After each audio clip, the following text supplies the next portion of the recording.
Okay, so ఈరోజు అయితే మనం హాయ్ అందరికీ కూడా good evening, welcome to Telugu tutor online classes. So ఈ రోజు అయితే మనం 9th క్లాస్లోని ఫిజిక్స్ గురించి అయితే మాట్లాడుకోబోతున్నాం. సో 9th క్లాస్ ఫిజిక్స్లో సెకండ్ లెసన్.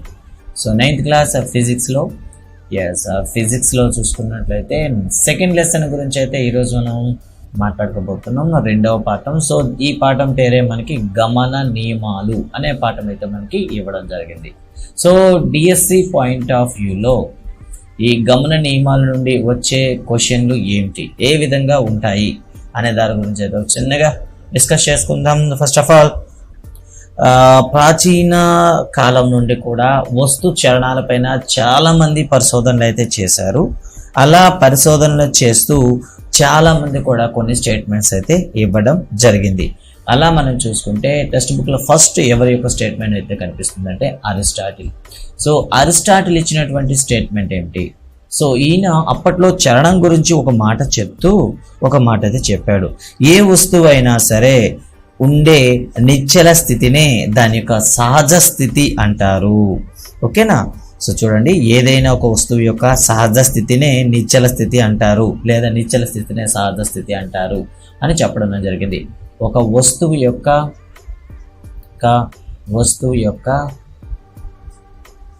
నిశ్చల స్థితి ఏదైతే ఉందో ఇదే ఈ నిశ్చల స్థితిని సహజ స్థితి అంటారు అని చెప్పడం జరిగింది.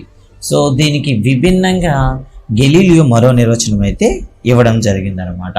ఓకేనా? సహజ స్థితి, నిశ్చల స్థితి, నిశ్చల స్థితి లేదా సహజ స్థితి, మీరు కన్ఫ్యూజ్ అవ్వదు, ఎలా అయినా ఒకటే అనమాట. సో తర్వాత గెలీలియో అనే ఒక సైంటిస్ట్ రావడం జరిగింది. ఈయన గురించి అయితే చాలా మనకి టెక్స్ట్ బుక్లో ఇవ్వడం జరిగింది. వాటన్నింటిని కూడా మనం ఇక్కడ ఒకసారి డిస్కస్ చేసుకుందాం. ఫస్ట్ ఆఫ్ ఆల్, గెలీలియో ఇచ్చినటువంటి నిర్వచనం ఏమిటి అండ్ గెలీలియో ప్రకారం మనం ఏ విధంగా చెప్తాము అనే దాని గురించి ఒకసారి చూద్దాం. So first of all, Galileo చెప్పింది ఏంటి? ఏదైనా ఒక వస్తువు చలనంలో ఉన్నట్లయితే, ఓకే చూసారా, కదులుతూ ఉంటే ఏ బాహ్య బలము అంటే చలనంలో ఉండే వస్తువు, ఇక్కడ చూడండి ఆయన నిశ్చల స్థితి గురించి చెప్పాడు అనమాట. ఈయన చలనంలో ఉండి చెప్పడం జరిగింది. అంటే చలనంలో లేదా గమనంలో, గెలీలియో ప్రకారం చలనం లేదా గమనంలో ఉండే వస్తువు అదే స్థితిలో కొనసాగుతుంది. ఎప్పటి వరకు అదే స్థితిలో కొనసాగుతుందంటే ఏ బాహ్య బలము దానిపైన పనిచేయనంత వరకు, ఏ బాహ్య బలము పనిచేయనంత వరకు ఆ వస్తువు అదే చలనం లేదా గమనంలో ఉండిపోతుంది అని ఆయన చెప్పడం జరిగింది అనమాట. ఆయన మీద ఒక ఎక్స్పెరిమెంట్ కూడా చేశాడు అనమాట. ఈ ఎక్స్పెరిమెంట్ అనేది విచిత్రంగా మనకైతే అనిపిస్తుంది. ఆయన చేసిన ఎక్స్పెరిమెంట్ ఏంటో ఒకసారి చూద్దాం. ముందుగా ఆయన ఏం చేశాడంటే, నునుపుగా ఉండేటటువంటి అంటే ఘర్షణ అనేది లేనటువంటి అంటే దాదాపుగా శూన్యమైనటువంటి ఒక వాలుతలాన్ని తీసుకున్నాడు. ఈ వాలుతలం పైన ఒక బంతిని ఏం చేశాడు, విడిచిపెట్టాడు. సో విడిచిపెడితే ఏమవుతుంది చెప్పండి? డౌన్లో ఇలా అది మూవ్ అవుతుంది. అలా మూవ్ అవుతున్నంతసేపు అది మూవ్ అవుతూ తిరిగి ఏమైందంటే తిరిగి రివర్స్లో కూడా అంతే ఎత్తుకి చేరుకోవడం జరిగింది. అంటే ప్రాథమికంగా నిశ్చల స్థితిలో ఉండే వస్తువు ఎంత ఎత్తుకైతే చేరుకుందో తర్వాత ప్రయాణించిన వస్తువు కూడా అంతే ఎత్తుకి చేరుకుంది. దీంతో ఆయనకు ఒక కొత్త ఆలోచన వచ్చింది. అంటే ఈ ఎత్తులో, నిర్దిష్ట ఎత్తులో ఒక వస్తువుని విడిచిపెడితే అంతే ఎత్తుకు చేరుకుంటుందా లేదా ప్రతిసారి అనే డౌట్ వచ్చి ఏం చేశాడు, మొదట ఉండే వాలుతనాన్ని అలాగే ఉంచి రెండో వైపు వాలుతనాన్ని కాస్త తగ్గించాడు అనమాట. సో విచిత్రం ఏంటంటే, తను పరిశీలించిన అబ్జర్వేషన్లో ఎంత ఎత్తులైతే విడిచిపెట్టాడో ఆ ప్రయాణించే వస్తువు కూడా తిరిగి అంతే ఎత్తు చేరుకోవడానికి కాస్త ప్రయత్నించింది అనమాట. అంటే ఇంత ఎత్తులో ఉంది కదా, సో ఈక్వల్ హైట్ అనమాట. కొంత బొమ్మ అయితే కిందకి వచ్చింది, ఈక్వల్ హైట్ చేరుకోవడానికి చేరింది. అంటే ఇక్కడ చూడండి ఒకసారి, తను పైనుండి కిందకు వచ్చేటప్పుడు ఎంత డిస్టెన్స్ ఉంది, అదే ఈ కింద భాగం నుండి తను ప్రయాణించిన దూరం ఎంత ఉంది. ఇక నెక్స్ట్ స్టెప్ ఏం చేశాడంటే, అదే వాళ్ళని అలా వస్తూ ఇక రెండో వైపు స్లోప్ అనేది ఇంకా తగ్గించాడు అనమాట. ఇలా చెప్తూ ఆయన ఒక మాట చెప్పాడు. ఇలా ఏదైనా ఒక వస్తువు కానీ ఘర్షణను కానీ ఇక్కడ మనం విమర్శించినట్లయితే లేదా లెక్కలోకి తీసుకోపోయినట్లయితే ఎంత ఎత్తులో అయితే వస్తువును విడిచిపెట్టామో అది అంతే ఎత్తు చేరుకునేంత వరకు ప్రయాణిస్తూనే ఉంటుంది. అయితే ఒకవేళ కానీ అక్కడ ఆ ఎత్తు లేకుండా సమతలంగా మనం పెడితే ఏమవుతుంది, ఇక్కడ ఆలోచించండి బాగా. ఆయన చెప్పిన దాని ప్రకారం అయితే ఈ ఎత్తు చేరుకునేంత వరకు వస్తువు చలనంలోనే ఉంటుంది. మరి అలాంటప్పుడు ఆ ఎత్తు చేరుకోవడానికి అవకాశం మనకు కల్పించలేదు అనుకోండి, అప్పుడేమవుతుంది చెప్పండి, ఆ వస్తువు అనేది సుదూరము ప్రయాణిస్తుంది. అయితే ఎప్పటి వరకు? ఏ బాహ్య బలము పనిచేయనంత వరకు అని గెలీలియో ఒక కొత్త నిర్వచనం అయితే ఇవ్వడం జరిగింది. మరి ఇదే సందర్భంలో గెలీలియో గురించి కూడా కొన్ని విషయాలు అయితే మనం తెలుసుకుందాం అనమాట. ఈ నియమం అనేది తర్వాత కాలంలో మన న్యూటన్ గారు అనేది తప్పన్నారా రైట్ అన్నారా అనేది లోపల లెసన్కి అయితే మీకు అర్థమవుతుంది. అండ్ మీకు ఏదైనా సందేహం ఉంటే మీరు లైవ్ కామెంట్లు అయితే మెసేజ్ చేస్తారని అనుకుంటున్నాను. సో యాప్లో చూస్తున్న వాళ్ళందరూ కూడా మీరైతే మెసేజ్ చేయవచ్చు. మీరు యాప్లో లాగిన్ అవ్వండి యూట్యూబ్ ఛానల్లో, అండ్ మీరైతే డెఫినెట్గా మీరైతే మెసేజ్ పెట్టవచ్చు. మెసేజెస్ అన్ని కూడా నేను ఇక్కడ చెక్ చేస్తున్నాను. ఓకే, సో ఇప్పుడు ఆయన చెప్పిన దాని ప్రకారం ఏ బాహ్య బలము ప్రయోగించినంత వరకు వస్తువు అలా నిరంతరము చలిస్తూనే ఉంటుంది అని ఆయన చెప్పడం జరిగింది. అయితే తర్వాత ఘర్షణ బలం ప్రభావం ఉంటుంది కాబట్టి ఈ పరికల్పన తప్పు అని తర్వాత న్యూటన్ అనేది ప్రతిపాదించడం జరిగింది. సో న్యూటన్ గురించి చెప్పుకునేటప్పుడు మాట్లాడుకుందాం. ఫస్ట్ గెలీలియో పైన వచ్చే ప్రశ్నలు ఏమిటి? డిఎస్సి ఓరియంటెడ్గా కానీ లేదా మిగతా పోటీ పరీక్షల దృష్టిలో తీసుకుంటే గెలీలియో పైన వచ్చేటటువంటి ప్రశ్నలు ఏమిటి? ఈయన జననం పైన ఒక ప్రశ్న వస్తుంది. So Italy Pisa. సో ఈయన ఇటలీలో పీసా అనే ప్రాంతంలో జన్మించాడు. అంతేకాదు ఈయన జన్మ 15th February 1564. ఇలా గుర్తుంచుకోండి. 15 ఫిబ్రవరి 1564 అంటే 1564 ఫిబ్రవరి 15న ఆయన జననం అయితే జరిగింది. ఈయన్ని ఏమని పిలుస్తారంటే ఫాదర్ ఆఫ్ మోడర్న్ ఫిజిక్స్ అని పిలుస్తారు. ఆధునిక భౌతిక శాస్త్ర పితామహుడు. ఆధునిక భౌతిక శాస్త్ర పితామహుడు అని పిలుస్తారు అనమాట. సో మీకు ఏమైనా డౌట్ ఉన్నట్లయితే జస్ట్ మెసేజ్ పెట్టగలరు. అలాగే ఈయన 1589లో ఫిజిక్స్లో కొన్ని వ్యాసాలు అయితే రాయడం జరిగింది. ఈ వ్యాసాలు అనేవి తర్వాత వస్తువుల చలనాన్ని అధ్యయనం చేయడానికి ఎంతో దోహదం చేస్తారనమాట. ఈయన మంచి హస్తకళ నైపుణ్యం కల వ్యక్తి కాబట్టి ఈయన టెలిస్కోప్ తయారు చేశాడు. అప్పటికే టెలిస్కోప్ ఉంది. ఈయన ఏం చేశాడంటే ఆ టెలిస్కోప్ని కాస్త సమర్థవంతంగా అంటే పర్టికులర్గా దాన్ని జూమ్ చేయడంలో అంటే దాన్ని ఏమంటారు దగ్గర చేయడంలోనో దూరం చేయడంలో సమర్థవంతంగా పనిచేసేటట్లు అడ్జస్టబుల్గా ఉండే టెలిస్కోప్ని అయితే తయారు చేశాడు. ఇంకా ఆయన గురించి చెప్పుకుంటే ఆయన మొట్టమొదటిసారిగా పెండిలంను ఉపయోగించి వాచ్ అనేది తయారు చేశాడు అనమాట. పెండియం క్లాక్ అనేది ఈయన తయారు చేశాడు. దాన్ని ఏమంటామంటే లోలక గడియారం అని పిలుస్తాం. లోలక గడియారం అనేది ఈయన తయారు చేయడం జరిగింది. ఈయన కొన్ని రాసిన వ్యాసాల పేర్లు కూడా మనకి చాలా అయితే అవసరం. First one starry messenger. ఆయన రాసినటువంటి ఒక వ్యాసం పేరు స్టారీ మెసెంజర్. నిజానికైతే ఇది వ్యాసం అని చెప్తాము, బట్ మన టెక్స్ట్ బుక్లో అయితే ఏం చేశాడంటే ఇది ఒక గ్రంథము అని ఇచ్చాడు. ఈ గ్రంథం అనేది మనకి చంద్రుడి పైన అదేవిధంగా అంతరంగంలో ఉండేటటువంటి అంశాల పరిశోధన కోసం ఇది ఉపయోగించాడని చెప్పడం జరిగిందనమాట. అంతేకాదు ఈయన తర్వాత టెలిస్కోప్ను ఉపయోగించి గురుగ్రహం చుట్టూ తిరుగుతున్న చిన్న ఖగోళాలు కూడా కనుగొన్నాడు. వాటికి పేర్లు కూడా పెట్టాడు అనమాట. ఆయన చేసినటువంటి మరో ఇంపార్టెంట్ అంటే ముఖ్యమైన రచనలు ఏమిటంటే ఒకటి స్టారీ మెసెంజర్ చంద్రుడి గురించి, ఇంకోటి డిస్కోర్సెస్ ఆఫ్ ఫ్లోటింగ్ బాడీస్. చూడండి, డిస్కోర్సెస్ ఆన్ ఫ్లోటింగ్ బాడీస్ అదేవిధంగా ఇంకోటి అయితే రాయడం జరిగింది letters on the sun spots.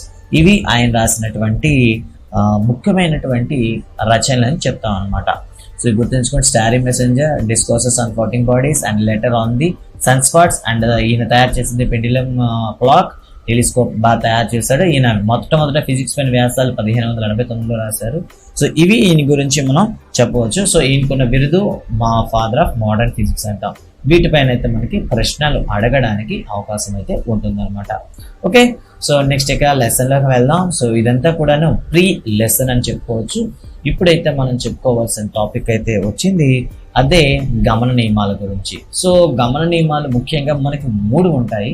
So గుర్తుంచుకోండి, ఈ మూడు నియమాలను కూడా మనం ఏమంటాం, న్యూటన్ గమన నియమాలు అంటారు. 1వ నియమాన్ని జడత్వ నియమం అంటారు. గుర్తుంచుకోండి, ప్రశ్న ఎలా అయినా ఇవ్వచ్చు. 1వ నియమం జడత్వ నియమం, 2వ నియమాన్ని గతిజ, దాన్ని యాక్చువల్గా ఏమని పిలుస్తామంటే మొమెంటం అని పిలుస్తాం, ద్రవ్యవేగ నియమం అని పిలుస్తాం. ద్రవ్యవేగ నియమం అని పిలుస్తాం, ద్రవ్యవేగ నియమం. ఇక మూడవది మీ అందరికి తెలిసిందే చర్య ప్రతిచర్య, చర్య ప్రతిచర్య. సో ఈ విధంగా మనకైతే మనం ఈ మూడు నియమాలని మనం షార్ట్ కట్ గా గుర్తుంచుకోవాలి. First one the law of inertia, second one is the law of momentum, and third one reaction and action and reaction అని చెప్తాం అనమాట. ఈ మూడు నియమాలు అయితే మనకు చాలా చాలా అవసరం. ఒక్కో దాని గురించి సింపుల్ గా మనం చెప్పుకుంటూ వెళ్ళిపోదాం అనమాట. సో అంటే న్యూటన్ గమన నియమాలను పాటించే వ్యవస్థలను అయితే జడత్వ నిర్దేశిత చట్రాలు అని పిలుస్తారు. చూడండి, జడత్వ నిర్దేశిత చట్రాలు. ఇది మన టెక్స్ట్ బుక్ లో లేదు, గుర్తుంచుకోండి. జడత్వ నిర్దేశ చట్రాలు అని పిలుస్తారు. సో వీటి గురించి కూడా చిన్న హింట్ అయితే మీకు ఇస్తాను. నిర్దేశ చట్రాలు అంటే న్యూటన్ నియమాలను పాటించేవి అని అర్థం. సో న్యూటన్ నియమాలను పాటించనివి ఏవైనా ఉన్నాయా అంటే ఉన్నాయి. వాటిని ఏమంటామంటే అజడత్వ నిర్దేశిత చట్రాలు, అజడత్వ నిర్దేశ చట్రాలు. ఇలా మనం రెండు రకాలుగా చెప్తాం అనమాట. సో పాటించేవి జడత్వ నిర్దేశ చట్రాలు, పాటించనివి అనే అజడత్వ నిర్దేశ చట్టాలు. వీటి గురించి మూడు నియమాల గురించి చెప్పుకున్న తర్వాత అయితే మీకైతే ఒక చిన్న హింట్ అయితే ఇస్తాను. సో ఇప్పుడు మనం న్యూటన్ మొదటి గమన నియమానికి వెళ్దాం. న్యూటన్ మొదటి గమన నియమం. సో ఏమైనా డౌట్ ఉంటే వెంటనే మెసేజ్ చేయండి. అండ్ ఎస్, యాప్లో మీరు లాగిన్ అవ్వచ్చు, మెసేజ్ చేయొచ్చు. సో అది కూడా ఫుల్ హై సెక్యూరిటీ ఉండే యాపే, నో ప్రాబ్లం. సో సెక్యూరిటీ ఎక్కువ ఉండడం వల్ల మీకు యాప్ సైజ్ అయితే చాలా ఎక్కువగా ఉంది. సో చూద్దాం ఒకసారి. నిర్దేశిత ఎస్ మొదటి నియమాన్ని మనం ఒకసారి చెప్పుకుందాం. సో మొదట నియమం ఏమవుతుంది? సో ముందుగా మీకు అర్థమైన భాషలో చెప్తాం, తర్వాత ఒకసారి ప్రామాణిక భాష చూద్దాం. సో ఉదాహరణకి ఒక చైర్ ఉంది అనుకుందాం. ఇక్కడ ఒక చైర్ ఫర్ ఎగ్జాంపుల్, ఇలా ఒక స్టూల్ ఉంది అనుకుందాం. ఇంకో దగ్గర ఒక టాయ్ అనేది ఏమవుతుంది, మూమెంట్ కదులుతూ ఉందని గమనంలో ఉందనుకుందాం. ఒక కారు బొమ్మ ఉంది, ఇలా అది వెళ్తూ ఉంది అనుకుందాం. ఇది సమవేగంతో వెళ్తుంది. ఇది చూడండి, సమవేగంతో వెళ్తుంది, ఇది నిశ్చలంగా ఉంది. రెండు కూడా మనకు అర్థం అవ్వాలి. ఒకటి నిశ్చలంగా ఉంది, స్టూల్ అనేది నిశ్చలంగా ఉంది, అండ్ కార్ అనేది సమవేగంతో వెళ్తుంది అనుకోండి. ఇప్పుడు వీటిపైన మనం బయట నుండి కానీ ఏదైనా ఫోర్స్ అప్లై చేయనంత వరకు, అంటే బాహ్య బలం ప్రయోగించనంత వరకు ఎలా ఉంటుంది చెప్పండి? చైర్, స్టూల్ అయితే ఎక్కడైతే ఉందో అదే ప్లేస్లో ఉంటుంది. కారు ఏ వేగంతో వెళ్తుందో అదే వేగంతో వెళ్తుంది. ఏ బాహ్య బలము ప్రయోగించనంత వరకు ఏ స్థితిలో ఉండే వస్తువు, అంటే నిశ్చల స్థితిలో ఉండే వస్తువు నిశ్చలంగాను, సమవేగంతో లేదా సమచలనంలో ఉండే వస్తువు సమచలనంలోనూ కొనసాగుతుంది అని చెప్పడమే మొదటి జడత్వ మొదటి నియమం అన్నమాట. అంటే నిశ్చలంగా ఉండే వస్తువు నిశ్చలంగానే ఉంటుంది, సమవేగంతో చలించే వస్తువు లేదా గమనంలో ఉండే వస్తువు అదే గమనంలో ఉంటుంది ఏ బాహ్య బలము ప్రయోగించినంత వరకు. ఒకవేళ బాహ్య బలం ప్రయోగిస్తే అప్పుడు మార్పు రావచ్చు, రాకపోవచ్చు, తర్వాత విషయం. దీన్నే మనం ఏమని పిలుస్తామంటే జడత్వము అని పిలుస్తాము. అంటే జడత్వం అంటే ఏంటి, మరి దీన్ని ఏ విధంగా మెజర్ చేస్తారు ఒకసారి అయితే చూద్దాం. ఒకసారి ఇక్కడ ఒక 50 కేజీలు ఘర్షణ బలం గురించి చెప్పుకునేటప్పుడు మనం చెప్పాం. ఒక 50 కేజీలు ఉండేటటువంటి 50 కేజెస్ ఉండేటటువంటి ఒక మెటల్ క్యూబ్ తీసుకున్నాం అనుకోండి. ఒక లోహపు దిమ్మ తీసుకున్నాం. అంటే దీనికి ఏముంది చెప్పండి, 50 కేజెస్ అని తీసుకున్నాం, 50 కేజీలు. సో ఇప్పుడు మనం దీనిపైన కొంత ఫోర్స్ అప్లై చేస్తాం అనుకోండి. ఫోర్స్ అప్లై చేసామనుకోండి, కదులుతుందా అది? అంటే నిజానికి అది మనం బాహ్య బలం ప్రయోగించినంత వరకు నిశ్చలంగానే ఉంటుంది దానిపైన. ఒకవేళ దాంట్లో మార్పు రావాలంటే ఏం చేయాలి, మనం కాస్త బాహ్య బలం ప్రయోగించాలి. అయితే ఈ బాహ్య బల పరిమాణం అనేది కూడా మనకి కొంత లిమిట్ అనేది ఉంటుందన్నమాట. సో వీటిని కదిలించాలంటే ఒక లిమిట్, ఒక నిర్దేశిత బలం కంటే ఎక్కువ బలం ప్రయోగిస్తేనే అది చలనంలోకి వస్తుంది. ఇది మనం ఎక్కడ చెప్పుకున్నాం, స్థైతిక ఘర్షణ గురించి మనం చెప్పుకునేటప్పుడు 8th క్లాస్లో వస్తుంది. స్థైతిక ఘర్షణ అని చెప్తాం అనమాట. సో ఈ స్థైతిక ఘర్షణ బలం ఏదైతే ఉందో దీన్ని దాటి మనం ఫోర్స్ అప్లై చేస్తేనే ఇది చలనంలోకి వస్తుంది. కానీ ఇక్కడ చలనం గురించి కాదు, దీని స్థితి మార్పు కావాలి. మనకేం కావాలి, స్థితి మార్పు, చలనం కాదు. చలనంలో వస్తే మీకు స్థైతిక ఘర్షణ గురించి మాట్లాడతాం. ఇక్కడ దీని స్థితిలో మార్పు రావాలి. అంటే నిశ్చల స్థితి నుండి కాస్త దాన్ని కదలడం కానివ్వండి, స్థితి అంటున్న ప్లేస్లో మనం చేంజ్ చేయాలంటే కొంత ఫోర్స్ అయితే అప్లై చేయాలి. ఆ ఫోర్స్ మనం అప్లై చేస్తున్నంత వరకు ఏమవుతుంది, ఆ వస్తువు అనేది మనల్ని వ్యతిరేకిస్తుంది అనమాట. ఇలా వ్యతిరేకించేటటువంటి ఈ లక్షణాన్ని మనం ఏమని పిలుస్తాం, ఇనీషియా, జడత్వము అని పిలుస్తాం అనమాట. ఓకేనా? దీన్నే ఇనీషియా లేదా జడత్వము అని పిలుస్తాము. ఈ జడత్వం అనేది ఎంత ఉంటుంది, మరి జడత్వాన్ని ఎలా లెక్కించవచ్చు అంటే ఒక వస్తువు యొక్క ద్రవ్యరాశి ఎంత ఉంటుందో ఆ ద్రవ్యరాశి దాని యొక్క జడత్వము అని చెప్తాం అనమాట. అంటే ఇది 50 కేజీల లోహబ్దము తీసుకున్నారు కదా, దీని జడత్వం ఎంత అవుతుంది 50 కేజీస్. అంటే జడత్వం అనేది ద్రవ్యరాశికి మనం ప్రమాణాలుగా చెప్తాం అనమాట. సో ఇది మనకు ఉండేటటువంటి మొదటి నియమం అనమాట. ఇది నిశ్చల స్థితిలో ఉంది. మరి గమన జడత్వం ఎలా ఉంటుంది ఒకసారి అయితే చూద్దాం ఒకసారి. సో గమన జడత్వము నిశ్చల జడత్వానికి మనకు ఎగ్జామ్లో ఎలా అడుగుతుంటాడు ఒకసారి చూద్దాం ఒకసారి. సో గమన జడత్వం గురించి ఒకసారి మాట్లాడుకుందాం. అంటే ఇక్కడ మనకు టెక్స్ట్ బుక్లు ఇచ్చినటువంటి ఎక్స్పెరిమెంట్ అయితే మనకు ఒకటి ఉంటుంది. సో దాని గురించి మనం చెప్పుకునే ముందు డైలీ లైఫ్లో అయితే ఒకసారి చూసుకుందాం. ఓకే, సో ముందుగా మనం ఒక టెక్స్ట్ బుక్లో ఉండేటటువంటి ఎక్స్పెరిమెంట్ చెప్తున్నాను చూడండి. సో టెక్స్ట్ బుక్లో ఉండేటటువంటిది ఒక ట్రాలీ తీసుకోండి. ఓకే, ట్రాలీ పైన ఒక చిన్న బాక్స్ లాంటిది ఒకటి ప్లేస్ చేయండి.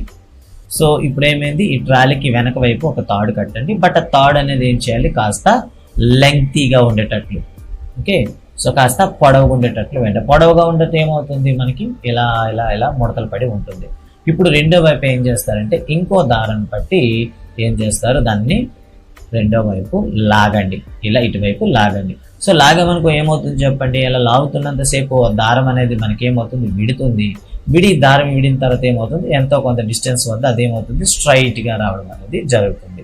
ఇలా స్ట్రైట్గా వచ్చే ఎండ్ పాయింట్ వద్ద ఏమవుతుంది చెప్పండి, ఈ రివర్స్లో ఉండేటటువంటి దారం కూడాను అక్కడికి స్టక్ అవుతుంది. అప్పుడు మీరు పరిశీలిస్తే ఏమవుతుంది, పైన డబ్బా అలానే ఉంటుంది. అడిగే ప్రశ్న ఏమిటి, ఒకటి, సో ఆగి ఉన్న బస్సు హఠాత్తుగా కదిలితే ప్రయాణికుడు ఎటువైపు పడతాడంటే వెనుక వైపు పడతాడు. సో వెనుక వైపు పడతాడు. ఇలా వెనుక వైపు పడిపోవడానికి కారణం ఏమిటి, నిశ్చల జడత్వం. ఓకే, గుర్తుంచుకోండి, ఇది నిశ్చల జడత్వం. ఇక రెండో ప్రశ్న, వేగంగా వెళ్తున్న బస్సు హఠాత్తుగా బ్రేకులు వేస్తాడు అనుకోండి, అప్పుడు ప్రయాణికుడు ఎటు పడతాడు, బ్రేకులు వేస్తే ముందుకు పడతాడు. సో ఇలా ముందుకు పడిపోవడాన్ని ఏమంటాము అంటే ఇది గమన జడత్వం. చూడండి, వీటిపైన నెంబర్ ఆఫ్ టైం క్వశ్చన్స్ అడిగాడు అనమాట మనకి డిఎస్సిలో. ఓకే, ఆగి ఉన్న బస్సు హఠాత్తుగా కదిలితే ప్రయాణికుడు వెనక్కి పడతాడు, దీన్ని నిశ్చల జడత్వం అంటాం. వేగంగా వెళ్తున్న బస్సు ఒకసారి బ్రేకులు వేస్తే ఎటువైపు పడిపోతాడు అంటే ముందు వైపు పడతాడు అనమాట. ఓకే, సో ఇక్కడ పొరపాటుగా చెప్పామా, ఇక్కడ సరిపోయింది, రైట్. సో ఇక్కడ ఈ బాక్స్ విషయంలో కొద్దిగా రివర్స్ చెప్పాము, ఒకసారి చూస్తారు. సో డబ్బా అనేది ఎటువైపు పడుతుందంటే చలించే దిశ వైపు పడుతుంది. ఒకసారి ఇది కరెక్ట్ చేసుకుంటారే, బాక్స్ అనేది ముందు వైపు పడుతుంది. ఎందుకంటే గమన జడత్వం అనేది ముందు వైపు పనిచేస్తుంది కాబట్టి బాక్స్ అనేది ముందు వైపు పడుతుంది, వెనక వైపు కాదు. కాస్త అది ఎడిట్ చేసుకుంటారే ఒకసారి. బాక్స్ అనేది మనకి ముందు వైపు పడుతుంది అనమాట. ఇలా ముందు వైపు పడిపోవడానికి కారణం ఏంటంటే గమన జడత్వం అంటాం అనమాట. సో ఇది మనకు ఉండేటటువంటి జడత్వం. ఇప్పుడు చూడండి, ఇప్పుడు వీటిపైన వచ్చేటటువంటి ప్రశ్నలు ఏ విధంగా ఉంటాయి. సో ఫస్ట్ వన్, క్యారమ్స్లో వేగంగా వస్తున్నటువంటి ఒక కాయిన్ అనేది అక్కడ నిశ్చలంగా ఉండే కాయిన్ని మార్పు తీసుకొస్తుంది. దీనికి కారణం ఏమిటి అంటే చలించే కాయిన్కి గమన జడత్వం ఉంటుంది, నిశ్చలంగా ఉండే వస్తువు అనేది ఎస్. ఓకే, కదలకుండా ఉండే వస్తువు అనేది మనకి ఎలా ఉంటుందంటే నిశ్చల జడత్వం కలిగి ఉంటుంది. ఈ గమన జడత్వం అనేది ఆ నిశ్చల జడత్వం ఉండే వస్తువుపై పనిచేయడం వల్ల వస్తువులో కదలిక అనేది వస్తుంది అని చెప్తుంది అనమాట. ఓకే, సో ఇది మనకు ఉండేసి ఒక్క చిన్న కరెక్షన్ అయితే చేసుకోండి. బాక్స్ అనేది ముందు వైపు పడుతుంది, సో అన్ఫార్చునేట్ వెనక వైపు అని చెప్పాం. సో అది గుర్తుంచుకుంటారు. సో ఇవి మనకు ఉండేటటువంటి న్యూటన్ మొదటిలా. సో గుర్తుంచుకోండి, నిశ్చలంగా ఉండే వస్తువు కానీ లేదా గమనంలో ఉండే వస్తువు కానీ ఏ బాహ్య బలము ప్రయోగించినంత వరకు అదే స్థితిలో కొనసాగుతుంది అని చెప్పేదాన్నే మనం ఏమంటాము, న్యూటన్ మొదటి గమనం మనం పిలుస్తాము. అండ్ న్యూటన్ మొదటి గమనం ప్రకారం మనకు ఒక టెక్స్ట్ బుక్లో అయితే ఒకటి ఇవ్వడం జరిగింది క్వశ్చన్ అయితే. ఓకే, 10 కిలోమీటర్ల సెకండ్ వేగంతో శూన్యంలో ప్రయాణిస్తున్న రాకెట్ నుండి విడిపోయిన చిన్న వస్తువు యొక్క వేగం ఎంత? అంటే మనకు ఉండేటటువంటి గమన జడత్వం ఆధారంగా ఇక్కడైతే ఆన్సర్ చెప్తాము. గమన జడత్వం ప్రకారం మనకి ఏమవుతుందో చెప్పండి. ఒక వస్తువు శూన్యం అన్నారు. శూన్యం అనేసరికి మనకి ఏ బలము కూడా ఉండదు. శూన్యం అనేసరికి గురుత్వాకర్షణ బలం ఉండదు, అదేవిధంగా వాతావరణ ఘర్షణ బలం ఉండదు, ఎటువంటి బాహ్య బలం అయస్కాంత బలం అస్సలే ఉండదు. సో ఈ 3 బలాలు ఏవి ఉండవు కాబట్టి శూన్యంలో ఒక వస్తువు అనేది చూడండి 10 km/s గా వెళ్తున్న ఒక రాకెట్ అట్ట ఏం చేసింది, దాంట్లో ఉండే ఒక పార్ట్ని బయటికి రిలీజ్ చేసింది అనుకున్నాం. దాంట్లో ఉండే ఒక బూస్టర్ని బయటికి విడిచిపెట్టింది అనుకోండి. ఇప్పుడు రాకెట్ ఎంత వేగంతో ముందుకు వెళ్తుందో ఆ బూస్టర్ కూడాను, విడిపోయిన బూస్టర్ కూడాను అంతే వేగంతో వెళ్తుంది. ఇదైతే మీరు గమనించుకుంటారు. మనకి ఆల్రెడీ టెక్స్ట్ బుక్లో క్వశ్చన్ అయితే ఇవ్వడం జరిగింది. ఓకే, నెక్స్ట్ వన్ మనకి ఫ్రీ బాడీ డయాగ్రామ్ అనేది ఒకటి ఉంటుంది. దాన్నే స్వేచ్ఛ వస్తు పట్టణం అంటాం. దీనికి ఈ క్లాస్లో మీరు ఆల్రెడీ నేర్చే ఉన్నారు. సో దాని గురించి అయితే నేను ఇంకా టచ్ చేయట్లేదు. ఇక తర్వాత ప్రశ్న మనకి న్యూటన్ రెండవ నియమము. రెండవ నియమం ఏమీ లేదు. ఒకటో నియమం కానీ మీకు తెలిస్తే రెండవ నియమం మీకు తెలిసిపోయినట్టే. ఇప్పుడు చూడండి, నిశ్చలంగా ఉండే వస్తువు కానీ చలనంలో ఉండే వస్తువు కానీ తీసుకున్న ఒక బంతి రాసుకున్నాను ఇక్కడ. ఇది ఆల్రెడీ సమచలనంలో ఉంది, ఇది నిశ్చలంగా ఉంది. ఇప్పుడు దీనిపైన మనం ఏం చేస్తాం, బలం ప్రయోగించాం అనుకోండి, ఫోర్స్ అప్లై చేస్తాం అనుకోండి. సో ఫోర్స్ అప్లై చేస్తే ఏమవుతుంది చెప్పండి, వస్తువులో స్థితిలో మార్పు వస్తుంది. న్యూటన్ మొదటి గమనం ప్రకారం వస్తువులో మార్పు వస్తుంది. అయితే ఈ మార్పు అనేది ఎలా ఉంటుందంటే ప్రయోగించిన బలానికి అనులోమానుపాతంలో ఉంటుంది అని చెప్పడం జరుగుతుంది అనమాట. అయితే ఇక్కడ కూడాను చూడండి, బంతి వెళ్ళే దిశలో కానీ మనం ప్రయోగిస్తే F1 ప్రయోగించామనుకోండి, దానికి ఉండే బలానికి ఇదేమవుతుంది, యాడ్ అవుతుంది, అప్పుడు పెరుగుతుంది. లేదనుకోండి, ఆ వెళ్తున్న దిశకు మనం వ్యతిరేక దిశలో కానీ మనం అప్లై చేసామనుకో, దట్ మీన్స్ -F అంటే ఆపోజిట్ డైరెక్షన్లో అయితే అప్పుడు ఏమవుతుంది, స్థితి మార్పు అనేది వేగం తగ్గవచ్చు, వేగం పెరగవచ్చు. ఫస్ట్ దాంట్లో అయితే వేగం పెరుగుతుంది, రెండో దిశలో అయితే వేగం తగ్గవచ్చు, లేదా నిశ్చల దిశలోకి రావచ్చు, లేదా వ్యతిరేక దిశలో చలించవచ్చు. ఇక్కడ 3 కండిషన్లు ఉన్నాయి చూడండి ఒకసారి. బంతి వెళ్ళే దిశలో వెళ్ళామనుకోండి, వేగం ఏమవుతుంది, ఇంక్రీజ్ అవుతుంది. బంతి వెళ్ళే దిశలో వ్యతిరేకంగా వచ్చింది అనుకోండి, ఫర్ ఎగ్జాంపుల్ ఆ బంతి ప్రయాణిస్తున్న కలిగి ఉన్న బలం కన్నా, అంటే ఈ బలాన్ని ఏ విధంగా లెక్కిస్తారు సార్ అంటే, ఈ బలాన్ని మనం ఏమని చేస్తామంటే ద్రవ్య వేగము అని పిలుస్తాం. ద్రవ్య వేగం అంటే ఏంటి, మొమెంటం అంటే ఏంటో కాదు, the product of mass and it's velocity అని చెప్తాం. అంటే ద్రవ్యరాశి ప్లస్ వేగాల ఇంటూ వేగాల లబ్ధం. సో చూసారా, ద్రవ్యరాశి మరియు వేగాల లబ్ధాన్నే మనం ఏమంటాం, మొమెంటం, ద్రవ్య వేగం అని పిలుస్తాం. Momentum is equal nothing but mv అంటే m అంటే మాస్, v అంటే వెలాసిటీ. చూసారు కదా, అంటే ఇది కొంత ద్రవ్య వేగంతో వెళ్తుంది. అదే సమయంలో మనం బలం ప్రయోగించామనుకో ఏమవుతుంది చెప్పండి, మనం దానికి ఉండే బలం కన్నా తక్కువ బలం మనం ప్రయోగించామనుకోండి, దాని వేగం తగ్గుతుంది. చూడండి ఒకసారి, తగ్గుతుంది.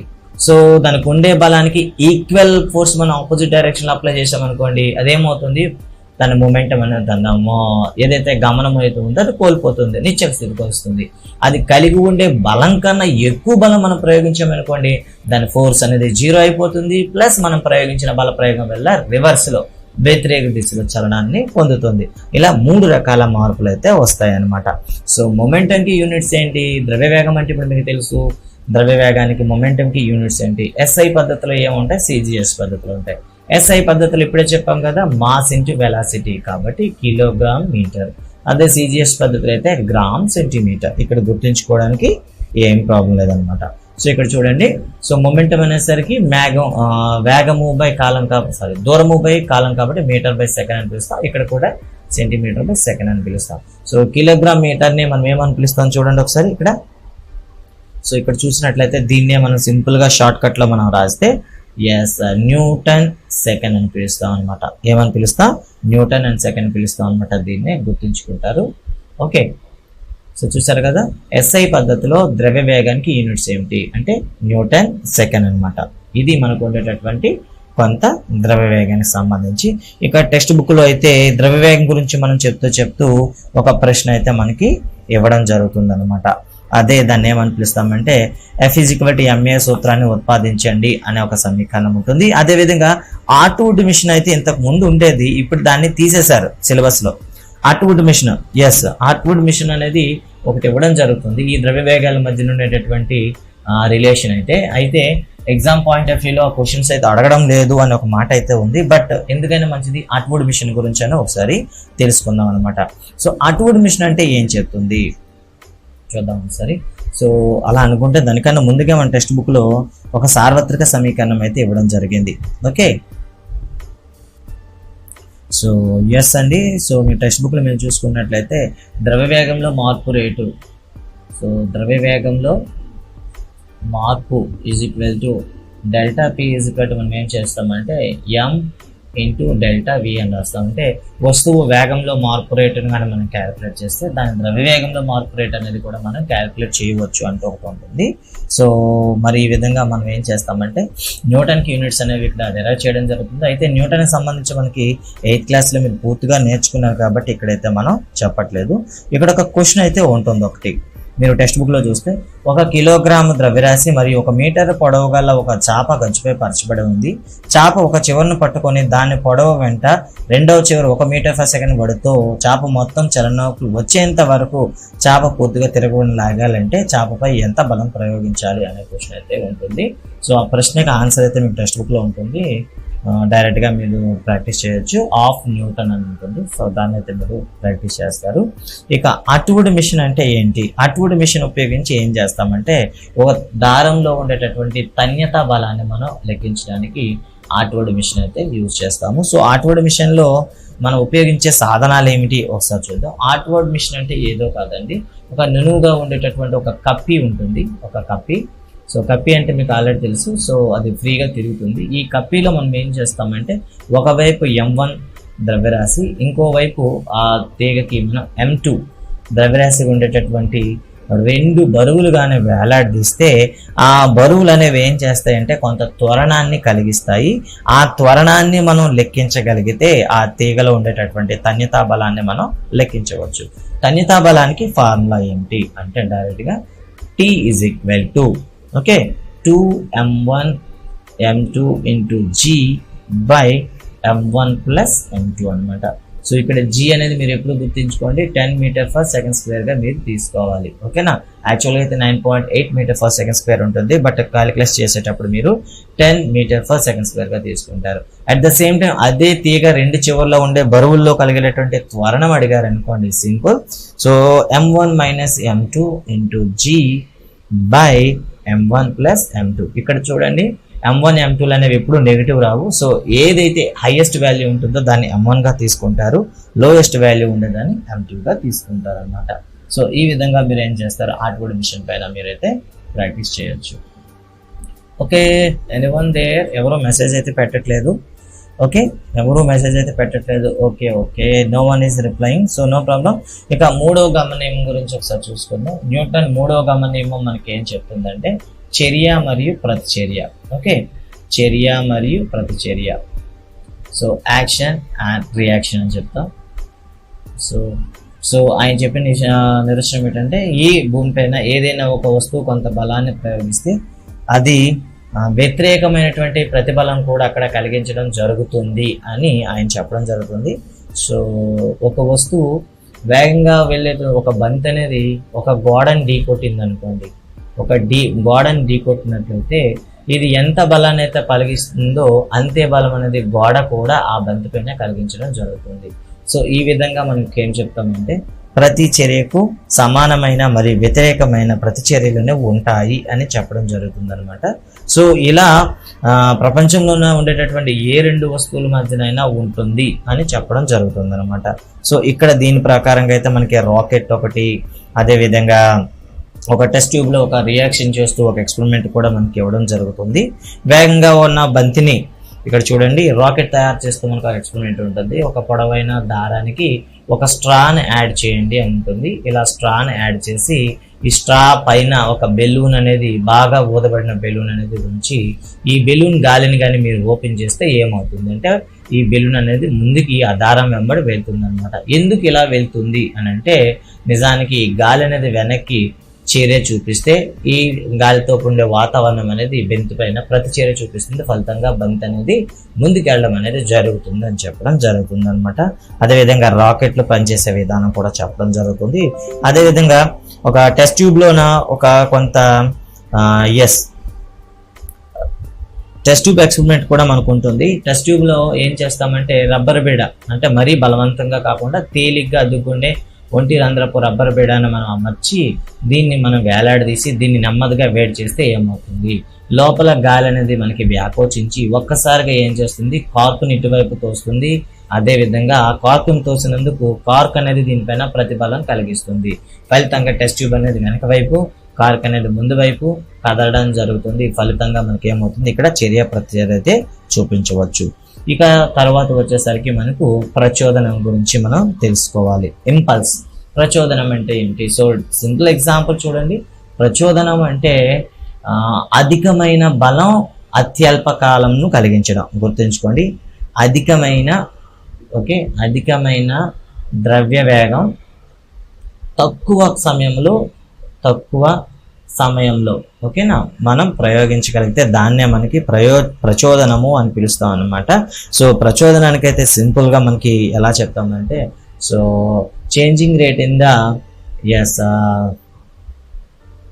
ద్రవ్య వేగంలో మార్పు రేటు ఈజ్ ఈక్వల్ టు మనం ఏం చెప్తామంటే కలిగించిన బలము అలాగే తీసుకున్న కాలము, ఈ రెండింటి లబ్ధానికి సమానంగా ఉంటుంది ప్రచోదనం అంటాం. సింపుల్ గా మీరు గుర్తుంచుకోండి, క్రికెటర్ బంతిని బ్యాట్ తో కొడుతున్నాడు అనుకోండి. సో చూడండి ఒకసారి, ఈ బ్యాట్ తో అత్యధిక ద్రవ్య వేగంతో వస్తున్నటువంటి బ్యాట్ అనేది బంతిని అతి తక్కువ కాలంలో కొన్ని మిల్లీ సెకండ్లో దానిపైన ఈ బలం అనేది ప్రయోగించడం జరుగుతుంది. ఫలితంగా బంతి అనేది అత్యంత వేగంగా అతి సుదూర దూరం పోవడం అనేది జరుగుతుంది. ఇలా ఇక్కడ అప్లై చేసిన ఈ బలాన్నే మనం ఏమని పిలుస్తాం, ప్రచోదనము లేదా ఇంపల్స్ అంటాం. అయితే ఈ ప్రచోదనం అనేది దేనికి అనులోమానుపాతంలో ఉంటుంది? First of all it is directly proportional to F, ఫలిత బలం పైన ఆధారపడి ఉంటుంది. And it is directly proportional to time. So time పైన కూడా ఆధారపడి ఉంటుంది అనమాట. ఓకేనా, గుర్తుంచుకోండి. టైం అనేది ఎంత తక్కువగా ఉంటే ఇన్వర్స్లీ ప్రపోర్షనల్ టు ఇక్కడ ఇన్వర్స్లీ ప్రపోర్షనల్ అని చెప్తాం అనమాట.